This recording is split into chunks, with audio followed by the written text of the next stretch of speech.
కాంగ్రెస్ పార్టీకి సంబంధించినటువంటి voting percentage కూడా పెరిగేదానికి అవకాశం ఉండొచ్చు. ఇప్పుడు 1.5% ఉన్నాయి. దాని ఏదో ఒక 4-5% వస్తే మాక్సిమం రావచ్చు. వాళ్ళు గెలుపోవటముల్ని అంటే ప్రభుత్వ వ్యతిరేక ఓటుగిన వాళ్ళు చీల్చగలిగితే అది వైఎస్ఆర్ కాంగ్రెస్ పార్టీకి లాభం అవ్వచ్చు.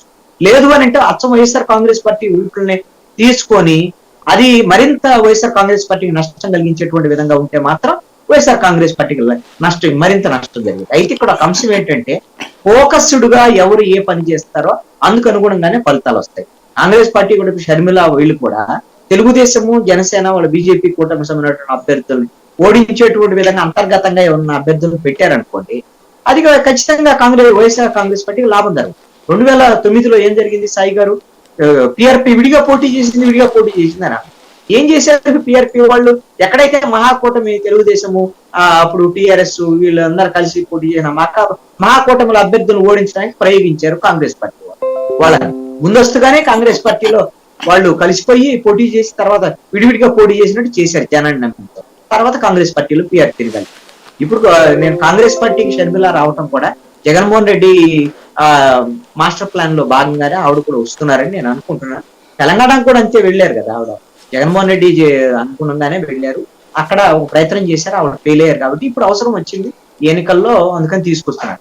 ఇది ప్రయోగం ఫలిస్తుందా అనేటువంటి విషయం ఒక్కటే పాయింట్ ఏంటంటే 2018లో అప్పుడు టిఆర్ఎస్ అదే విధంగా తెలంగాణలో బీజేపీ లేని దాన్ని రైజ్ చేసి అక్కడ ప్రభుత్వ వ్యతిరేక ఓటు చీలేటువంటి విధంగా చేసి కాంగ్రెస్ పార్టీని ఓడించగలిగారు. టీఆర్ఎస్ గెలిచింది, ఆ ప్రయోగం ఫలించింది, ఎంతో కొంత ఓట్లు బీజేపీకి రా. అదే 2018-23కి వచ్చేసరికల్లా బీఆర్ఎస్ బీజేపీ కూడబలుకొని చేసే, కానీ కాంగ్రెస్ పార్టీని ఓడించలేకపోవడానికి కారణం ఏంటంటే బీఆర్ఎస్ ను ఖచ్చితంగా ఓడించాలని జనం నిర్ణయించేసుకున్నారు. అందుకని బీఆర్ఎస్ కు వ్యతిరేక ఓడించాలనుకున్నటువంటి వాళ్ళందరూ ఎక్కువ మంది కాంగ్రెస్ చేశారు, ఇంకా కొంతమంది బీజేపీకి కూడా వేశారు. దీంతో బీఆర్ఎస్ కి ఇంకా నష్టమైనటువంటి పరిస్థితి అయితే ఉంది, బీజేపీ కూడా రైజ్ అయినటువంటి. కాబట్టి 2018 తరహా ఫార్ములాని తెలంగాణలో ఉన్నటువంటి ఫార్ములాని అప్పుడు టిఆర్ఎస్ బీజేపీ కలిసి కాంగ్రెస్ ఓడించిన ఫార్ములాని ఇక్కడ వైసీపీ కాంగ్రెస్ కలిసి అంటే షర్మిల ఉన్నారు కాబట్టి కాంగ్రెస్ వాళ్ళు అలా కుమ్మక్కారని నేను అనలేను. వాళ్ళనైతే షర్మిల రావటం అయితే అందుకు అనుగుణంగానే వస్తున్నారని, ఆ విధంగా తెలుగుదేశం జనసేన కూడా నష్టం కలిగించవచ్చు అని నేను అనుకుంటున్నాను. రైట్. ఇక్కడ పారసార్